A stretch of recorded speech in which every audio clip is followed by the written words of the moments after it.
Hello students, good morning. सभी को सुप्रभात। आई होप सभी आप लोग अच्छे होंगे। तो स्टूडेंट्स, हम लोग का इलेक्ट्रिकल जो थ्योरी है, ट्रेड थ्योरी, उसका फर्स्ट ईयर का क्लास चल रहा है, जिसमें कि मैंने आपके जो प्रीवियस जो चैप्टर्स हैं, लाइक ऑक्यूपेशनल सेफ्टी हो, चाहे फंडामेंटल ऑफ इलेक्ट्रिसिटी हो, चाहे मैग्नेटिक इफेक्ट्स हो, या फिर आपका एसी सर्किट्स हो, उन सब चैप्टर का मैंने अच्छे से आप लोग को सारा एमसीक्यू निमी पैटर्न पे बेस्ड जितने क्वेश्चन सारे मैंने करा दिए हैं। अब आज हम लोग स्टार्ट करेंगे फर्स्ट ईयर का ही एक चैप्टर है आपका सेल्स एंड बैटरी जो, और आज का हमारा जो क्लास होगा क्लास नंबर 44 होगा। और ये जो चैप्टर है इससे भी क्वेश्चन एक या दो क्वेश्चन 100% श्योर है, और इन्हीं क्वेश्चंस में आज टोटल 40 क्वेश्चंस कराऊंगा, और इन्हीं 40 क्वेश्चंस में ही एक क्वेश्चन आपको देखने को 100% मिलेगा। तो चलिए हम लोग क्लास की शुरुआत करते हैं स्टूडेंट्स। तो आज का देखिए फर्स्ट क्वेश्चन जो रहेगा, ठीक है, फर्स्ट क्वेश्चन देखिए क्या कहता है। पहला क्वेश्चन कहता है कि which device converts okay which device converts sunlight into electrical energy, ठीक है, into electrical energy। तो कौन सा डिवाइस, उस डिवाइस का नाम पूछा जा रहा है जो कि सनलाइट को, ओके, सूर्य की रोशनी को इलेक्ट्रिकल एनर्जी में बदलता है, इलेक्ट्रिकल एनर्जी में क्या करता है, कन्वर्ट करता है। तो इसका आंसर आपको बताना क्या होगा। सही ऑप्शन जो इसका होगा आपका फोटोवोल्टिक सेल। ओके, क्या हो जाएगा सही आंसर, फोटोवोल्टिक सेल जो होगा सही आंसर होगा।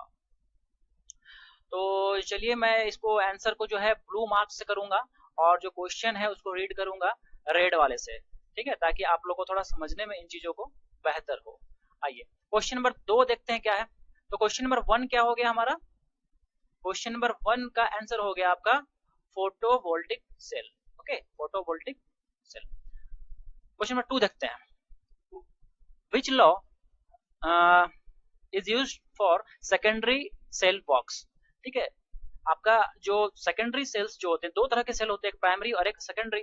तो उनमें सेल के कार्यों में जो आपका कौन सा नियम का इस्तेमाल किया जाता है, ठीक है। प्राइमरी सेल कौन सा हो जाएगा, ड्राई सेल, जैसे कि आप लोग जो मोबाइल वाले का जो बैटरी जो है वो तो क्या है आपका रिचार्जेबल बैटरी है, ठीक है। तो एक तरह से वो सेकेंडरी सेल में जाएगा। लेकिन जैसे रिमोट वगैरह का जो बैटरी होता है, या घड़ी वगैरह में जो बैटरी लगाते हैं, वो बैटरी क्या होता है, ड्राई सेल होता है, वो प्राइमरी होता है, एक बार यूज करने को उसको थ्रो करना, फेंकना होगा। और सेकेंडरी सेल मतलब हुआ क्या कि उसको आप एक बार यूज कीजिएगा तो फिर से आप दूसरे बार उसको रिचार्ज कर सकते हैं, उस बैटरी को, ठीक है, उसको फिर से आप चार्ज कर सकते हैं। आई बात समझ में। तो आंसर पूछ रहा है, देखिए ऑप्शन नंबर 1 जाते तो क्या है, लेंज है, ठीक है। ऑप्शन नंबर 1 जो है आपका क्या है, लेंज के नियम है। उसके बाद फिर जूल है। तो लेंज किस में यूज होता है, लेंज लॉ। लेंज लॉ आप देखे होंगे मैग्नेटिक सर्किट्स में मैं पढ़ाया था लेंज लॉ, जो कि फैराडे नियम ये सब में जो है यूज पड़ता है। ओके, उसमें जूल्स का नियम जो है, heating effects of electric current, तो उसमें काम पड़ रहा है, इसका जूल्स लॉ का यूज पड़ता है। हमको यहाँ सेल्स का बात कर रहा है। अब देखिए लास्ट वाला ऑप्शन डी में जाएंगे तो इलेक्ट्रोमैग्नेटिक इंडक्शन, ये भी आपको जो है मोटर जनरेटर का जो जब थ्योरीज पढ़ा रहे थे उसमें देखने को मिला था। तो इसका सही आंसर क्या हो जाएगा आपका ऑप्शन नंबर सी जाएगा, जो कि क्या हो जाएगा, Faraday law of electrolysis, Faraday law of electrolysis. आइए हम लोग बात करेंगे अगला क्वेश्चन, जो कि कहता है क्वेश्चन नंबर 3 देखिए।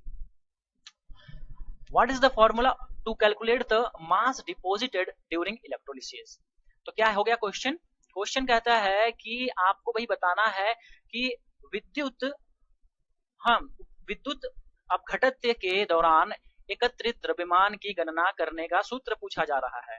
ओके, तो सही आंसर बताइए इसका क्या होगा।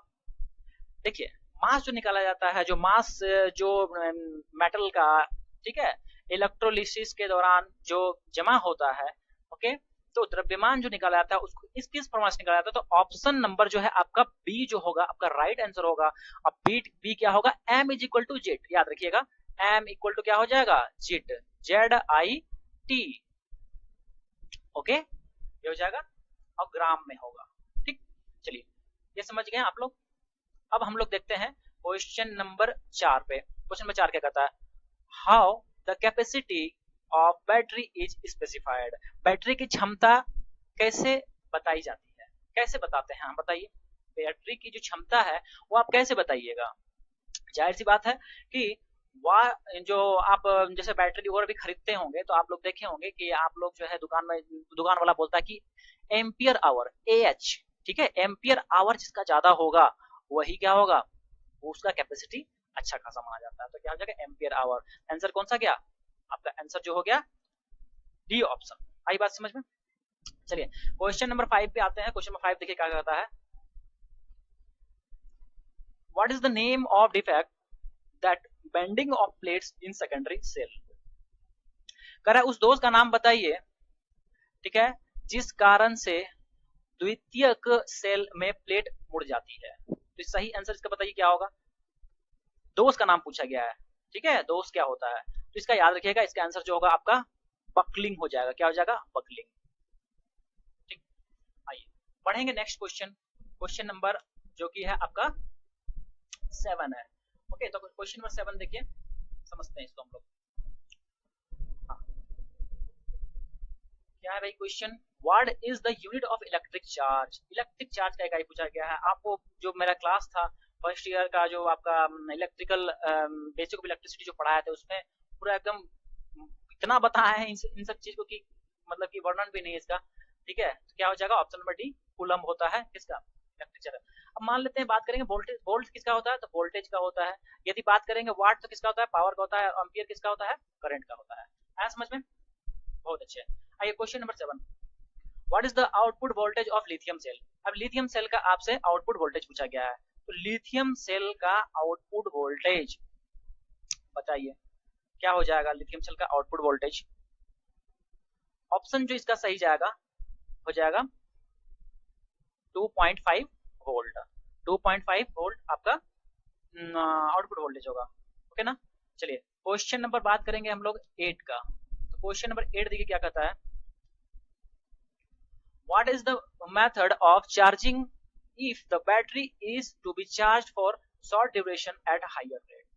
ठीक है, उस मेथड को क्या कहेंगे, कम समय में उच्च दर में बैटरी आवेशित करने हेतु कौन सी विधि अपनाई जाती है। तो बताइए इसका सही उत्तर। इसको हम लोग क्या कहते हैं, बूस्ट चार्ज मेथड। ठीक है, इसको क्या कहते हैं, बूस्ट चार्ज मेथड। चलिए क्वेश्चन नंबर 9 कहता है, which electrolyte used in carbon zinc dry cell। ठीक है, कार्बन जस्ता शुष्क सेल में कौन सा विद्युत उपघटक, ठीक है, उपघटक उपयोग किया जाता है। तो सभी लोग बताइए, जितने लोग प्रेजेंट हैं देख रहे हैं वीडियो को, बताइए इसका आंसर क्या हो जाएगा। इसका आंसर हो जाएगा अमोनियम क्लोराइड। क्या हो जाएगा, अमोनियम क्लोराइड। चलिए नेक्स्ट अगला क्वेश्चन हम लोग देखेंगे, क्वेश्चन नंबर 10। क्वेश्चन नंबर 10 क्या कह रहा है, which effect causes by passing electric current in liquid। द्रवों में विद्युत धारा प्रवाहित होना कौन सा प्रभाव है। ठीक है, तो कौन सा प्रभाव कहलाता है, कहलाता है केमिकल, केमिकल इफेक्ट कहलाता है। ठीक है, केमिकल इफेक्ट। चलिए समझ में आ गया। ओके, हम लोग अब नेक्स्ट क्वेश्चन की ओर बढ़ते हैं। देखिए नेक्स्ट क्वेश्चन हमारा क्या है,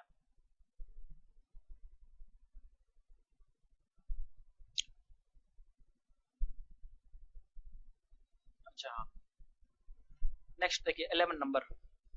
11 नंबर क्वेश्चन जो है वो कह रहा है कि which material is used for making negative plates in lead acid battery.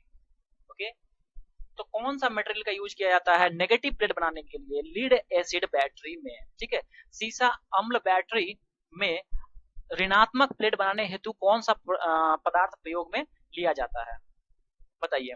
इसका जो आंसर होगा, आंसर हो जाएगा स्पॉन्ज लीड। किसका लिया जाता है उपयोग, स्पॉन्ज लीड का उपयोग लिया जाता है। Okay, question number 12, which technique is used to control the corrosion of metal surface. ठीक है, धातु सतह के क्षरण के नियंत्रण हेतु कौन सी तकनीक का प्रयोग किया जाता है। आंसर क्या हो जाएगा, आंसर आपका जाएगा कैथोडिक प्रोटेक्शन। कैथोडिक प्रोटेक्शन, ठीक है, कैथोडिक सुरक्षा जिसको कहते हैं हिंदी में। क्लियर है। आइए चलिए बढ़ते हैं क्वेश्चन नंबर 13। क्वेश्चन नंबर 13 मेरा क्या है, देखिए क्वेश्चन नंबर 13 कहता है कि which cell is most often used in digital watches। Digital घड़ियों में सामान्यतः कौन सा सेल का प्रयोग किया जाता है। सही उत्तर क्या होगा बताइए। सही उत्तर इसका होगा मरकरी। ठीक है, किसका यूज किया जाता है, लिथियम मतलब डिजिटल घड़ियों में जो समांतर रूप से कौन सा सेल का प्रयोग किया जाता है, तो मरकरी सेल्स का प्रयोग किया जाता है। चलिए क्वेश्चन नंबर हमारा 14, what is the effect if one cell is connected with reverse polarity in parallel combination of circuit. समानांतर युग्मन परिपथ में यदि एक सेल को विपरीत ध्रुवता के साथ संयोजित किया जाए तो क्या प्रभाव होगा। तो बताइए क्या प्रभाव होगा यदि आप अपोजिट पोलैरिटी से कनेक्शन कर दिया पैरेलल। मान लेते हैं एक सेल है मेरा, ओके, ये एक सेल है, ठीक, और दूसरा सेल को पैरेलली जोड़ने कह रहा है, ठीक है, पैरेलली मतलब ये नेगेटिव और ये पॉजिटिव। अब इसको आप जोड़ दिए इसके साथ, ठीक है, और इसको जोड़ दिए पॉजिटिव वाले को, मतलब ये पॉजिटिव वाले वैल्यू जो है, ये पॉजिटिव वाले को हम जोड़ दिए किससे, नेगेटिव वाले के साथ, और नेगेटिव वाले को जोड़ दिए किसको, पॉजिटिव वाले के साथ। ये पैरेलल कनेक्शन रहेगा जब, उस केस में क्या होगा, तो क्या होगा उस केस में, उस केस में जो है ये शॉर्ट सर्किट कर जाएगा। आया समझ में, क्या हो जाएगा, short circuit, will get short circuited. इस वजह से आपको ध्यान रखना होगा जब भी आप कनेक्शन कीजिएगा पैरेलली, तो उसमें विपरीत पोलैरिटी प्लस माइनस का ध्यान आपको रखना होता है। चलिए क्वेश्चन नंबर 15 देखिए, क्वेश्चन नंबर 15 क्या है, what is the function of fine selector switch in battery charge.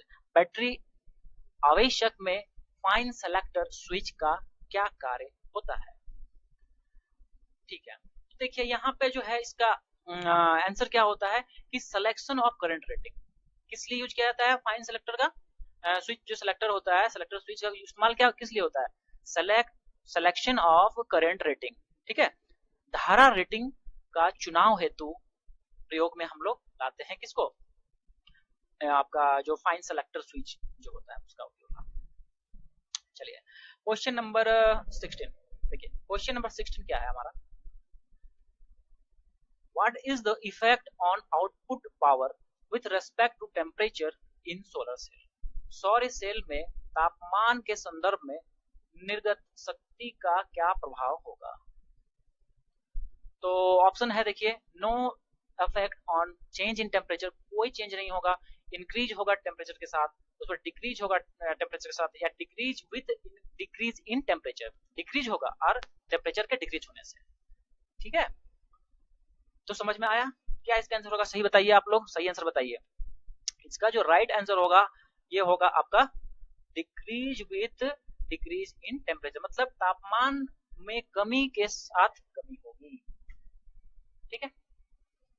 बेहद ही आप लोग को जितने भी क्वेश्चंस करा रहा हूं कि मान के रखिए कि ये क्वेश्चन जितने करा रहा हूं, अब आपका सेल एंड बैटरी से क्वेश्चन इससे बाहर तो नहीं जाने वाला है, कंफर्म है इस बात की।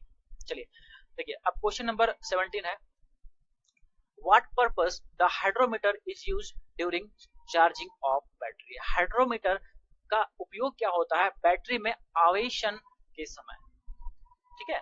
तो क्या होता है इसका उपयोग बताइए। तो देखिए इसका उपयोग क्या होता है, to determine the specific gravity of electrolyte. कहने का मतलब है कि विद्युत उपघटक का विशिष्ट गुरुत्व निर्धारित करने हेतु, मतलब जो आपका स्पेसिफिक ग्रेविटी होता है किसी भी इलेक्ट्रोलाइट का, उसका हम लोग जो है वैल्यू निकालते हैं, ठीक है, स्पेसिफिक ग्रेविटी निकालते हैं किसी इलेक्ट्रोलाइट का, किससे, हाइड्रोमीटर से, ठीक है, याद रखिएगा। राइट, ऐसे भी पूछ सकता है कि हाइड्रोमीटर का क्या यूज है, ऑप्शन रहेगा बहुत सारा, उसमें आप ढूंढिएगा कि ग्रेविटी, स्पेसिफिक ग्रेविटी कहीं टर्म है क्या, तो इस स्पेसिफिक ग्रेविटी में आपको लगाना है टिक, ठीक है। ओके आइए क्वेश्चन नेक्स्ट देखते हैं, question 18, what is the formula of Faraday first law of electrolysis. Faraday के विद्युत अपघटन का प्रथम नियम का सूत्र बताना है आपको। तो मैं अभी आपको बता ही रहा था, ठीक है, कि m जो होता है, जो मास, जो द्रव्यमान जो होता है, क्या होता है, जेड आई टी के बराबर होता है, ठीक है। जहां की जेड जो है कांस्टेंट है, जेड एक कांस्टेंट है, आई क्या है, करंट है, और टी क्या है, समय है, टाइम है। Very nice. चलिए हम लोग अब नेक्स्ट स्लाइड पे जाते हैं। नेक्स्ट स्लाइड देखिए, क्वेश्चन नंबर 19 क्या कहता है। क्वेश्चन नंबर 19 जो है समझिएगा इसको, कहता है कि which is used as electrolyte in lead acid battery। सीसा अम्ल सेल में विद्युत अपघटन की तरह क्या उपयोग किया जाता है? ठीक है, तो इसका सही आंसर बताइए क्या होगा, इसका आंसर क्या होगा बताइए। ठीक है, जो लीड एसिड बैटरी होता है उसमें कौन सा इलेक्ट्रोलाइट का इस्तेमाल किया जाता है? आप लोग के घर में देखे होंगे, आप लोग के घर में जो बैटरी रहता है, इन्वर्टर वाला, जो इन्वर्टर घर में जो रहता है जिनके घर में है, तो देखे होंगे बैटरी के अंदर जो है पानी डाला जाता है। ठीक है, तो वो जो पानी होता है एक्चुअली में होता क्या है, उसका नाम क्या है? आधे बोलते हैं वाटर, वाटर थोड़ी ना होता है, वो क्या होता है, एसिड होता है। ठीक है, इसको कि ऐसे डिस्टिल वाटर कहते हैं हम लोग, लेकिन बैटरी के अंदर जो जो एसिड जो दिया जाता है, जो ये दिया जाता है, इलेक्ट्रोलाइट जो दिया भरा जाता है, वो क्या होता है, डाइल्यूट सल्फ्यूरिक एसिड होता है। ठीक है, क्या होता है, डाइल्यूट सल्फ्यूरिक एसिड। ठीक है, तनु सल्फ्यूरिक अम्ल। क्वेश्चन नंबर 20, और क्वेश्चन नंबर 20 देखिए बहुत अच्छा क्वेश्चन है। क्वेश्चन आपसे पूछ रहा है कि what is the total voltage of the circuit. ठीक है, आपसे टोटल परिपथ का जो है कुल वोल्टेज पूछा गया, ये आपका परिपथ दिया हुआ है। ठीक, अब देखिए यहाँ पे आपको यदि नहीं समझ में आ रहा है, जिसको थोड़ा मैं और जूम कर देता हूँ, अब आप लोग को थोड़ा क्लियरली दिखेगा। ठीक है, तो यहाँ पे यदि हम बात करें तो ये देखिए, ये 1.5 वोल्ट का जो एक बैटरी है जिसको कनेक्शन किया गया। ठीक है, ये 1.5 वोल्ट, फिर ये एक 1.5 वोल्ट, फिर ये वाला 1.5 1.5 1.5 और ये भी 1.5। ठीक है, तो यहाँ पे आप क्या कीजिएगा, देखिए ये सारा क्या है, पैरेलल कनेक्शन है, पूरे क्या है, पैरेलल कनेक्शन है। ठीक है, तो पैरेलल कनेक्शन में जो वोल्टेज का जो वैल्यू होता है, यदि सेम वैल्यू ऑफ वोल्टेज को लगाया, कनेक्शन किया गया है सेम वैल्यू का, ठीक है, तो पैरेलल के केस में वैल्यू वही रह जाएगा। कहने का मतलब जैसे ये सारे कितने हैं, 1.5 1.5 1.5 वोल्ट के हैं, तो क्या बन जाएगा, ये टोटल का क्या वैल्यू हो जाएगा, टोटल इसका क्या टोटल वैल्यू कितना होगा वोल्टेज। ठीक है, कितना होगा, 1.5 वोल्ट ही आंसर हमारा होगा। 1.5 वोल्ट इज योर आंसर। ठीक है, लेकिन इसी को यदि सीरीज में जोड़ दिया जाता, इन्हीं जो सेल्स इनको सीरीज में जोड़ा जाता, तो तब उस केस में क्या होता आपका, इन सबको जोड़ देते, इसको इसको इसको इसको इसको, जितना भी आपको सेल्स दिया, जैसे यहाँ पे 2 सेल्स था, इसको यदि हम जोड़ते इस तरह से, देखिए यदि ये कनेक्शन रहता तो, ठीक है, ये आपका 1.5 है, ये भी आपका 1.5 होता, उस केस में क्या होता, टोटल का इक्विवेलेंट पूछते कितना होता, 3 वोल्ट, कितना होता, 3 वोल्ट। लेकिन इस केस में पैरेलली यहाँ पे 1.5 है, जैसे ये वाला, तो इस केस में कितना होगा, 1.5 वोल्ट ही वैल्यू हमारा टोटल वोल्टेज होगा। आई बात समझ में। चलिए, तो अब हम लोग आगे क्वेश्चन की ओर बढ़ते हैं और देखते हैं कि अगला क्वेश्चन क्या है। तो आप लोग को ये समझ में आएगा क्वेश्चन नंबर 20। चलिए क्वेश्चन नंबर 21, क्वेश्चन नंबर 21 देखिए कहता है कि what is the outcome at the positive plate after the chemical reaction in lead acid battery during charging. ठीक है, समझिएगा, सीसा अम्ल सेल की आवेशन की रासायनिक क्रिया के दौरान घनात्मक प्लेट पर क्या आएगा। ठीक है, क्या आएगा, ये पूछा गया आपका। ठीक है, तो बताइए, चार्जिंग के समय लीड एसिड सेल का बारे में पूछा गया है कि पॉजिटिव प्लेट पे क्या आएगा, क्या आएगा, सही आंसर क्या होगा इसका, सही आंसर हो जाएगा लेड पेरोक्साइड, PbO2।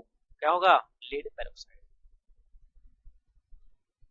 चलिए क्वेश्चन नंबर 22 देखते हैं हम लोग।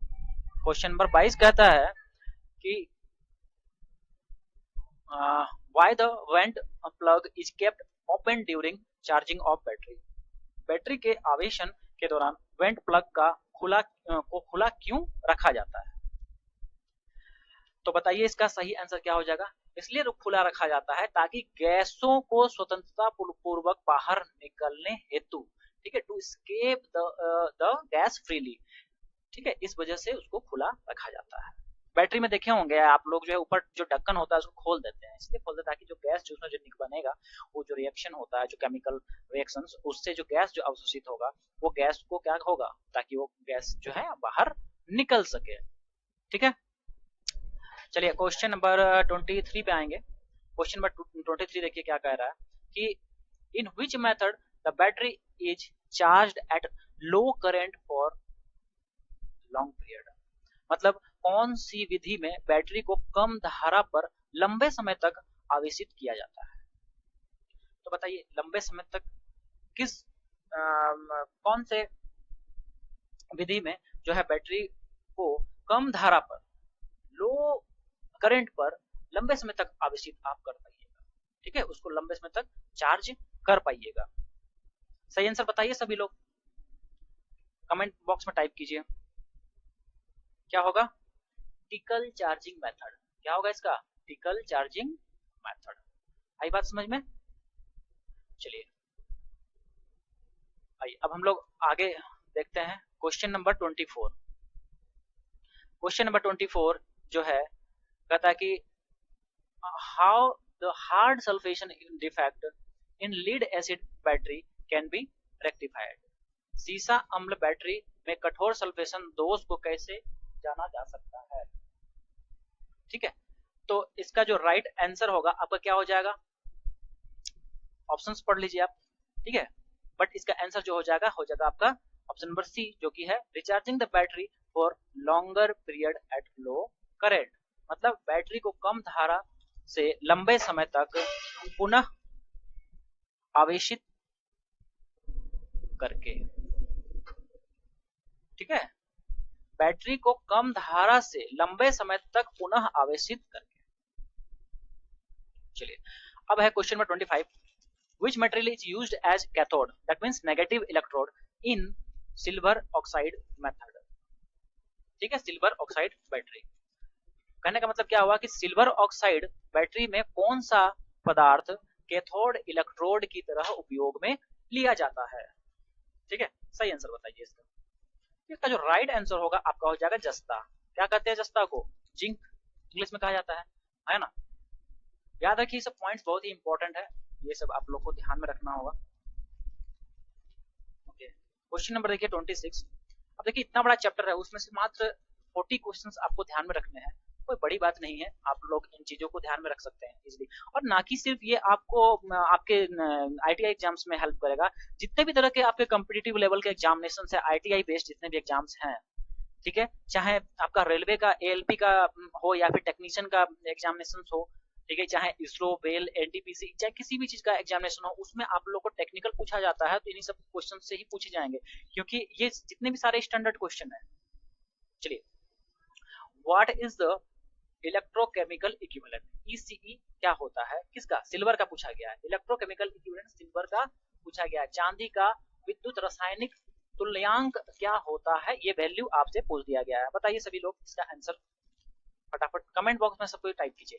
देखिए इसका आंसर क्या हो जाएगा? ऑप्शन नंबर डी चल जाएगा, जो कि क्या है 1.1182, ठीक है, 1.1182 mg पर कूलम, ठीक है, मिलीग्राम पर कूलम। तो इसका आप यूनिट भी का भी ख्याल रखिए, यूनिट क्या हो जाएगा? इलेक्ट्रोकेमिकल इक्विवेलेंट पूछ देगा, क्या हो जाएगा? mg या मिलीग्राम पर कूलम इसकी इकाई होती है।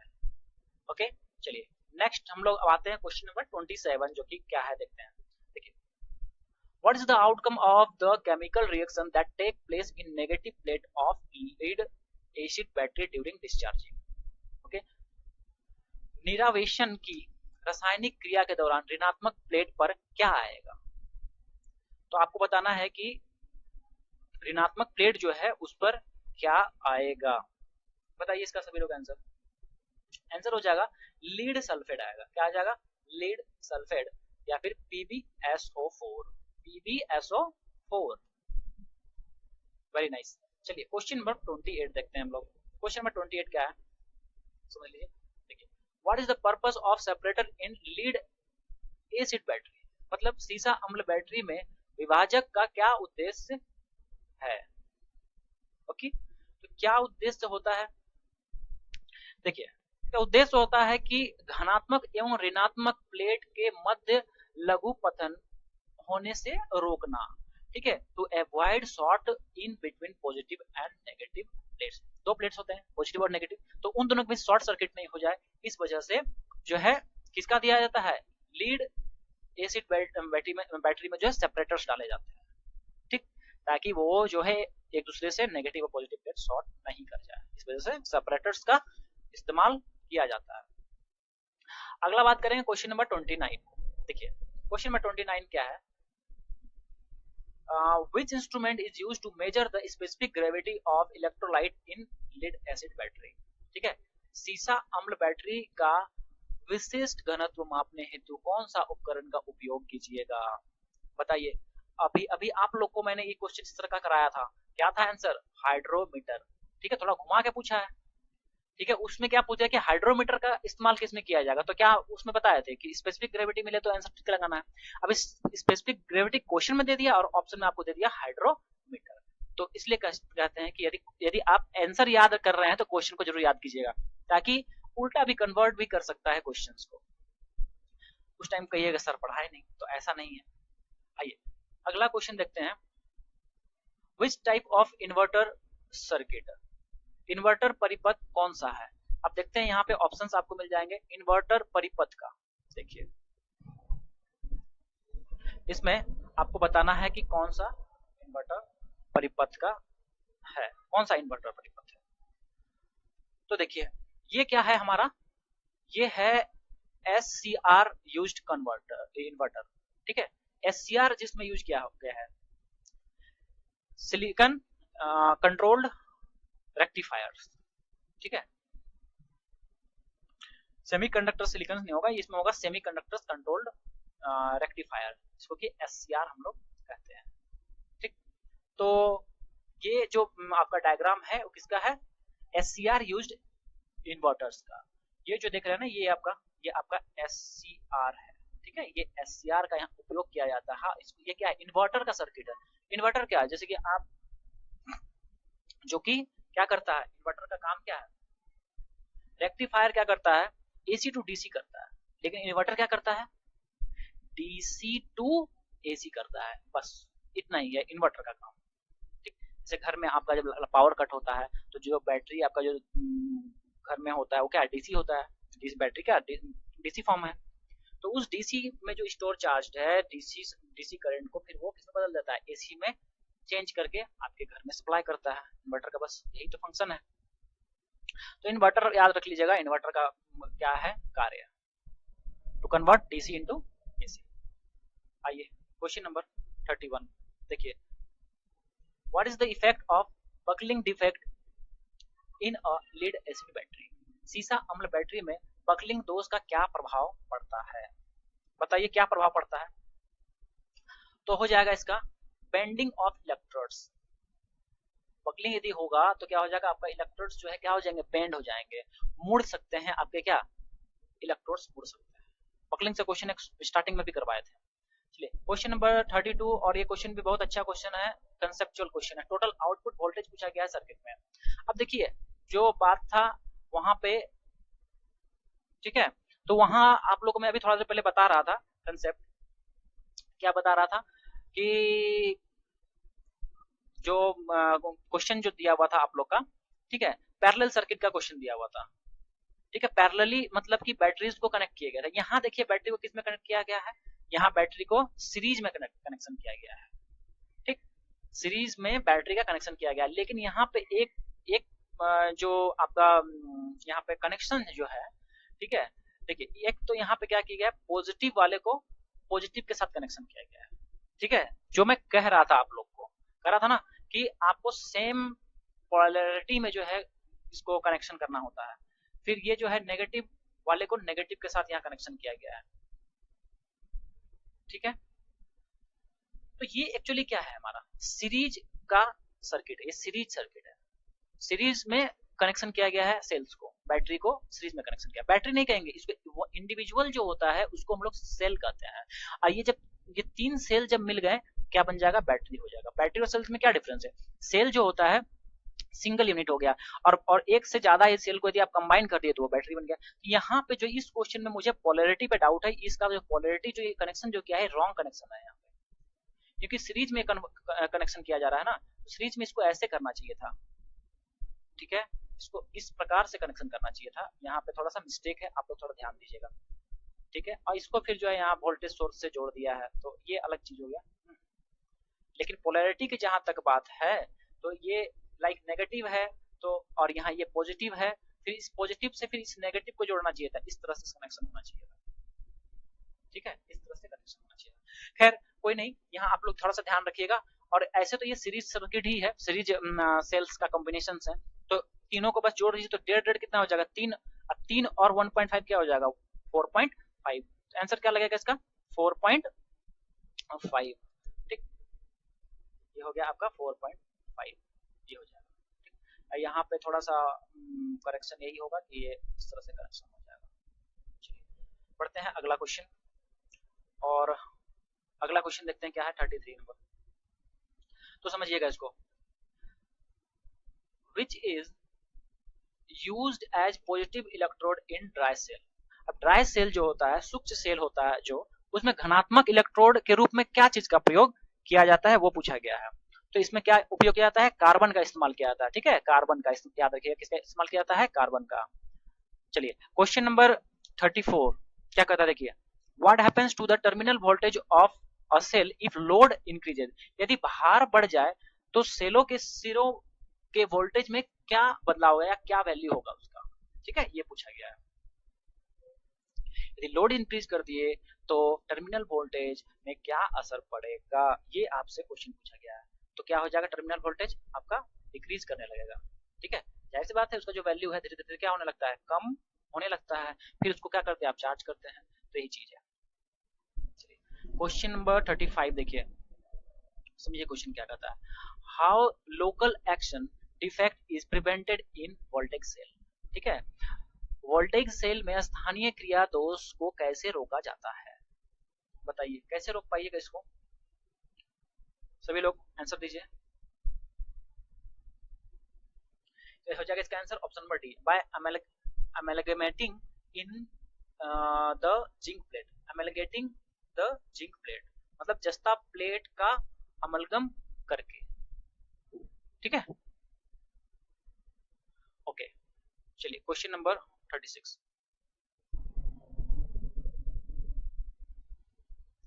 क्वेश्चन नंबर 36 देखिए क्या है कि what does the letter Z indicates in the formula m equal to z i t।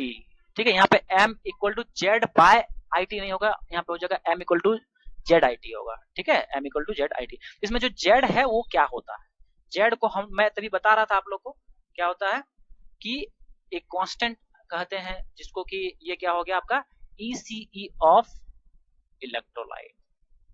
ECE क्या हुआ, इलेक्ट्रोकेमिकल इक्विवेलेंट। अभी जो पढ़ाए थे ECE, इसकी इकाई क्या थी, mg पर कूलम्ब था उसका इकाई, अभी हम लोग पढ़े थे। चलिए बहुत अच्छे, चलिए हम लोग अब क्लास के एंड पे ही आ चुके हैं लगभग। क्वेश्चन नंबर 37 देखते हैं क्या है, देखिए क्वेश्चन 37 कहता है कि what is the electrochemical equivalent of copper.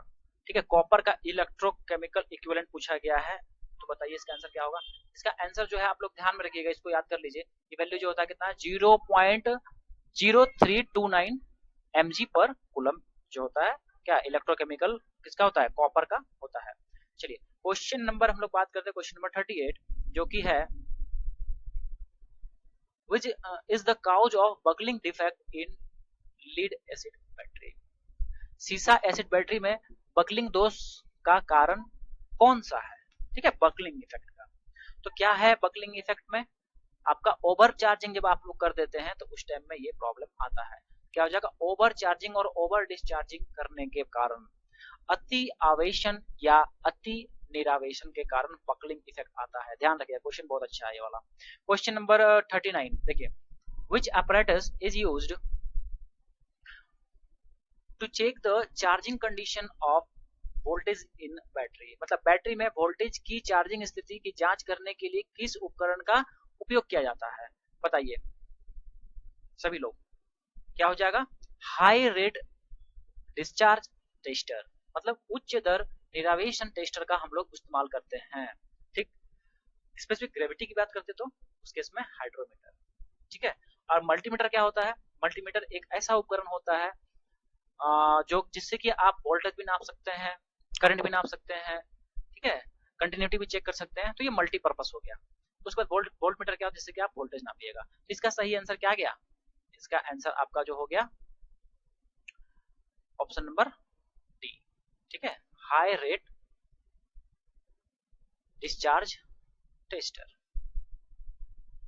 आइए क्वेश्चन नंबर 40 और आज के सेशन का ये लास्ट क्वेश्चन है, तो चलिए इसको हम लोग देख लेते हैं। क्वेश्चन नंबर 40 देखिए क्या कहता है कि which part is losing electron during electrolysis. Electrolysis के दौरान कौन सा हिस्सा इलेक्ट्रॉन खो रहा है, मतलब खो देता है, खोता है, कौन सा हो जाएगा? ऑप्शन नंबर बताइए, एनोड होगा, कैथोड होगा, या इलेक्ट्रोलाइट हो गया, सेपरेटर होगा। इसका आंसर जो जाएगा आपका हो जाएगा एनोड। एनोड क्या होता है? इलेक्ट्रॉन्स को खोता है, और कैथोड क्या करता है? गेन करता है। यदि पूछता है कि कौन पाएगा इलेक्ट्रॉन को, तो बोलिएगा क्या? कैथोड। कैथोड गेन करता है, और एनोड हालांकि यहाँ पे क्या हो जाएगा? आंसर इसका एनोड हो जाएगा। ठीक है, तो स्टूडेंट्स आज का जो सेशन था आज यहीं पे समाप्त हो रहा है। कल हम लोग एक न्यू टॉपिक के साथ फिर स्टार्ट करेंगे अपना सेशन, और आई होप कि आप लोग को चीजें समझ में आ रही होंगी, और इस तरह से हम लोग जो है क्विकली जो है पूरे सिलेबस को कन्वर्ट, मतलब आई मीन कंप्लीट करने का प्रयास करेंगे, तो जिससे कि आप लोग मैक्सिमम अपने एग्जाम में अच्छा कर पाइए। हालांकि ऐसे ही देखा जाए तो सेशन जो है मतलब आप लोग का बहुत लेट हो चुका है, और ये क्लासेस भी आप लोग जो है बहुत लेट से ये हो रहा है आप लोग का।